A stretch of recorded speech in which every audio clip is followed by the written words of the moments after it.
What's going on, friends? Stormie Calder here. This is part 3 to the 999 portal. Okay.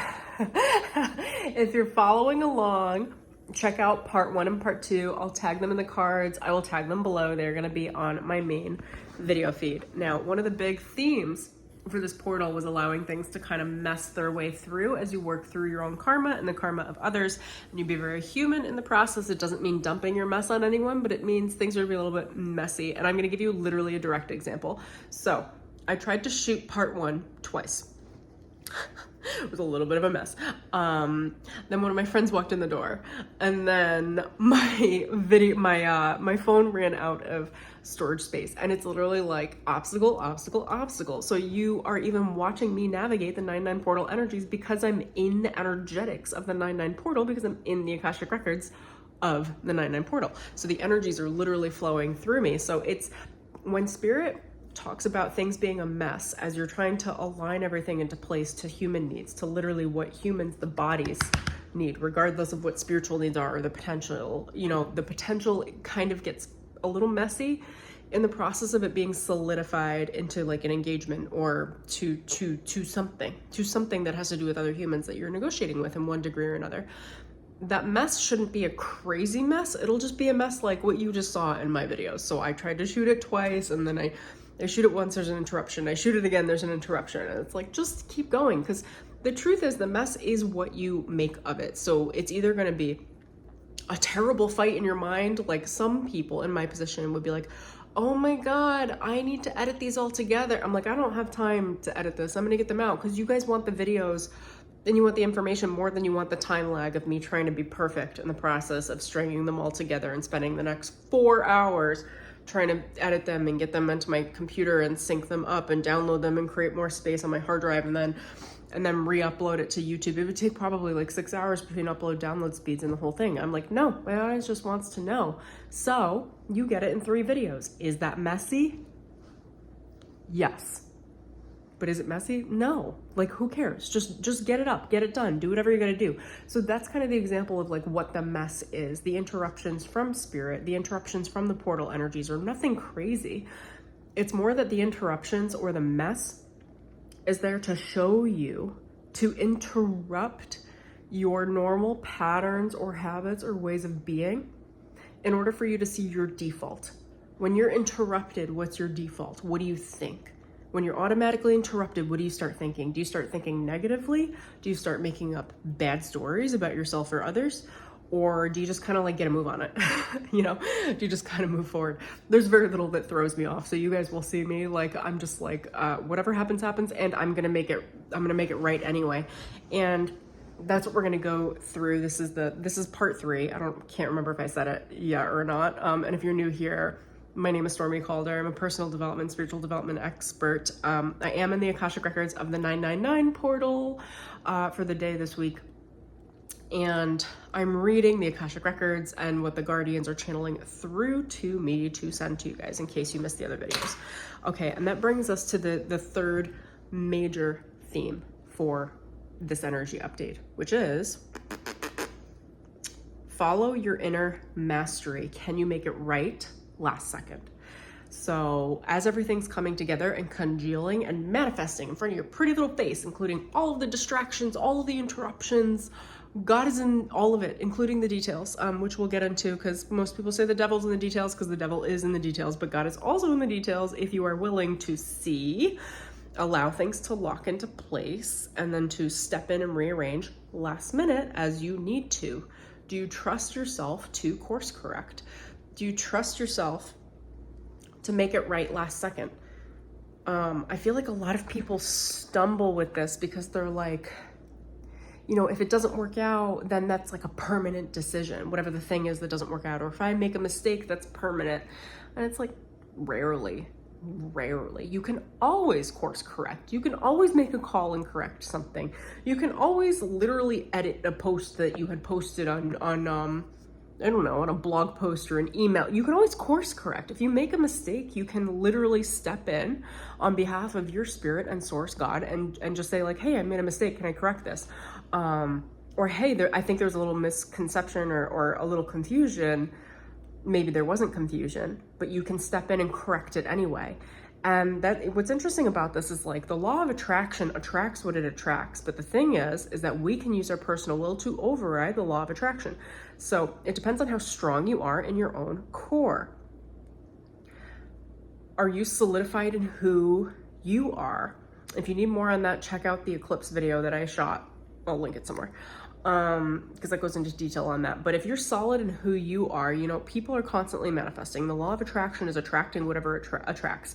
And that's not always good. But if you are solid in who you are and someone else is attracting something that is not in your character, but it's the law of attraction moving something towards them, but it's not who you are, you don't have to serve in that role of delivering that negative circumstance to them or the conversation or what have you. You actually can be in the last minute course correction where you're like, hey, like, I think there was a little confusion. I think maybe we crossed wires. What if we try this?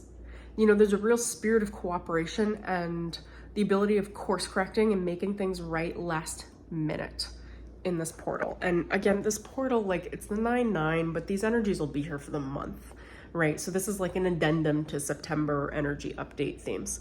All right.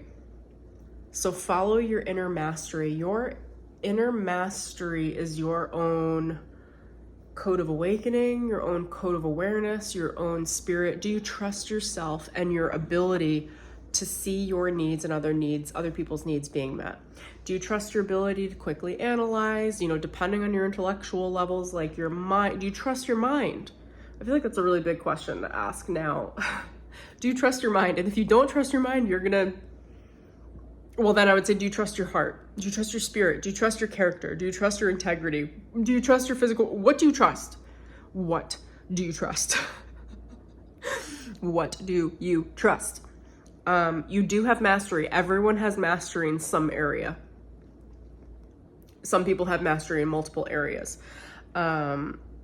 But trust and follow your own inner mastery based on you and how you navigate, negotiate your needs and your values and your circumstances. And the question hanging there, this is interesting, but Spirit's saying like the hanging Chad, like those political, oh my gosh, what was that? Like years ago, for US elections, the hanging Chads in Florida, like they're showing me that photo. Do you guys remember that photo? I don't remember how long ago that was. It was 10 years ago, where this guy was like looking at the hanging Chad in the election and like inspecting, like, is that the right thing for which president was going to be elected?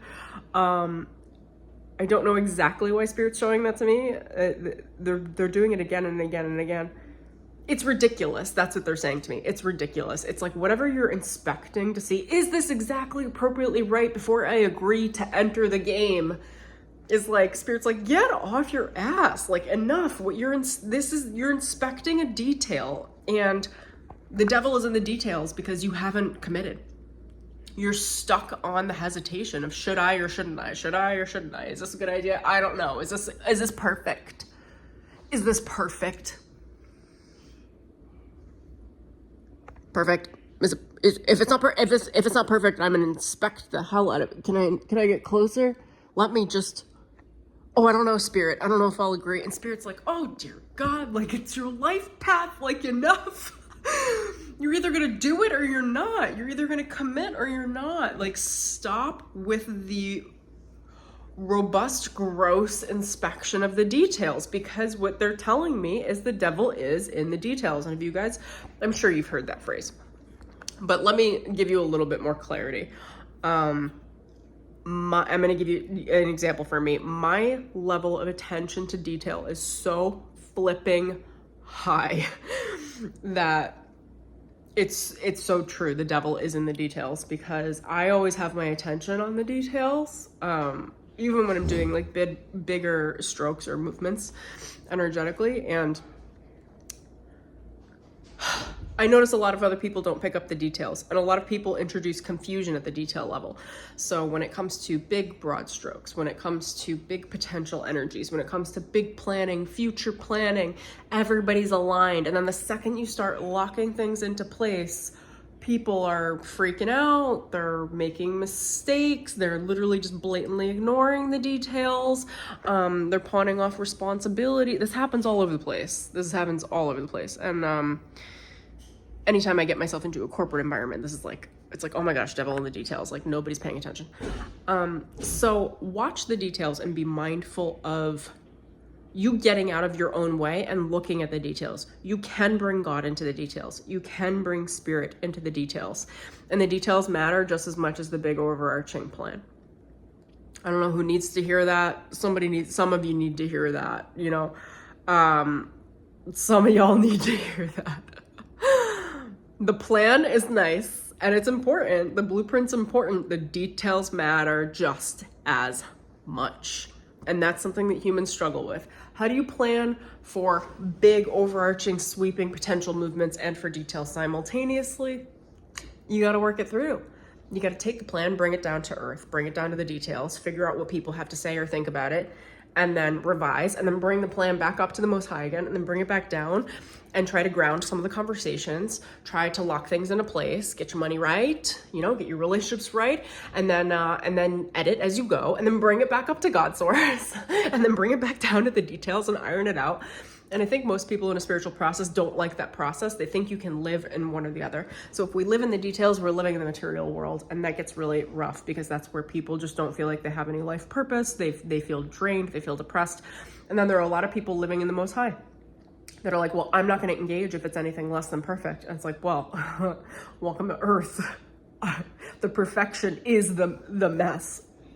So, I mean, I hope you're here for some level of figuring out the details as you go, and then bringing it back up to the most high, your higher self, and then bringing it back to the details, and then back to the, it's this process. So follow your inner mastery. Can you make it right last second? Because as things are lining up, gosh, they're giving me another example that is just so interesting, but this is what is being shown to me. Okay, so part of locking something in from energy into physicality, a manifestation, is about being able to make it right last second.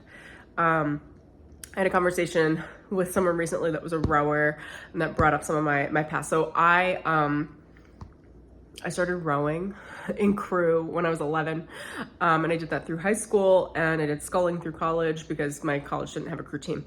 So I did it at another like junior Ivy.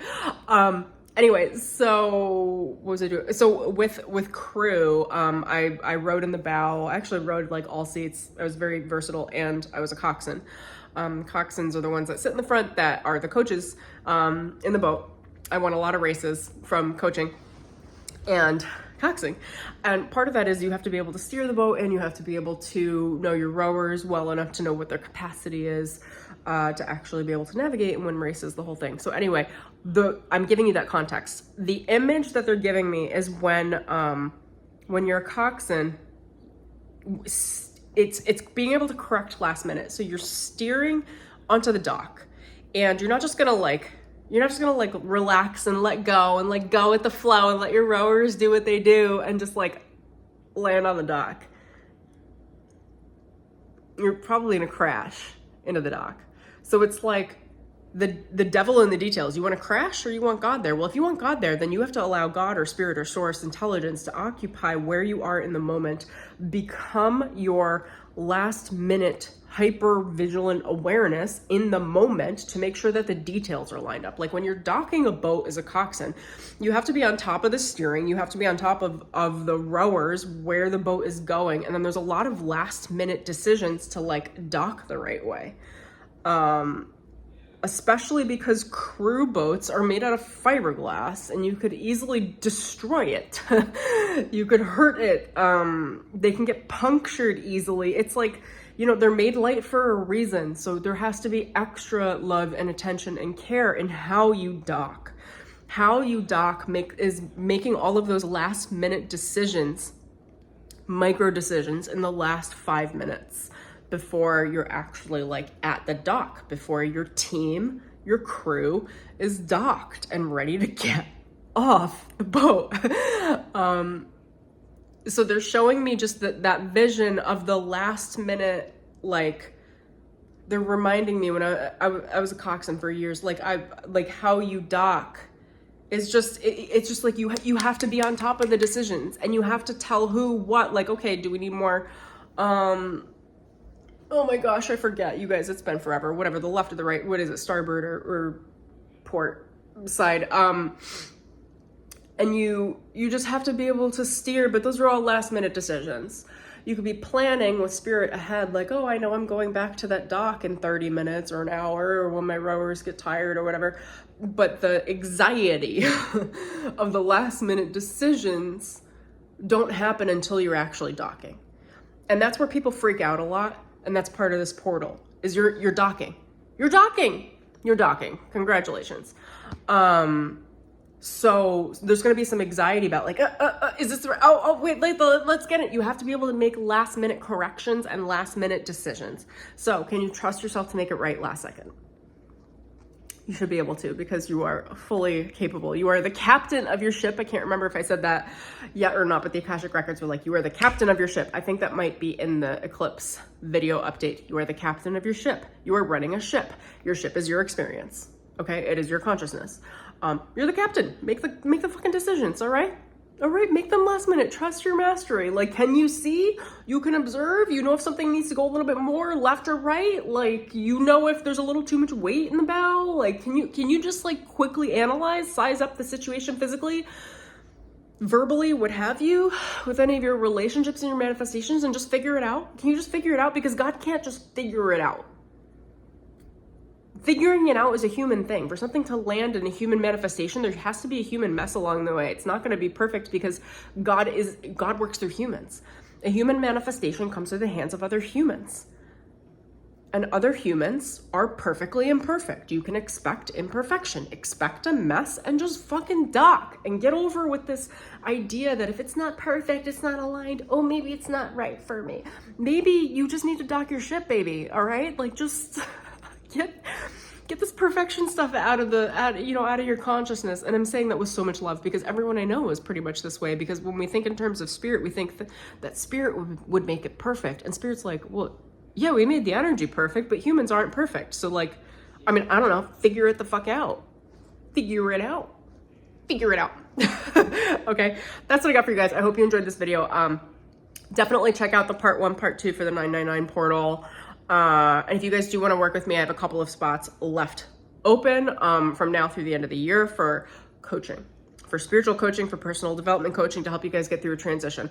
Again, I just have a couple of spots. If you want to jump in on that and you want details on it, send me an email and we'll figure out whether or not it's a good fit for you, and we will start from there. It's spiritual coaching, it's personal development coaching, it's Akashic Records, readings, all combined. If you haven't seen, I'll try to link it below. I have a video where I describe all of that and how I coach. So that's what I have for you guys. Thank you so much for joining me. I'm sending you all so much love. Okay, bye.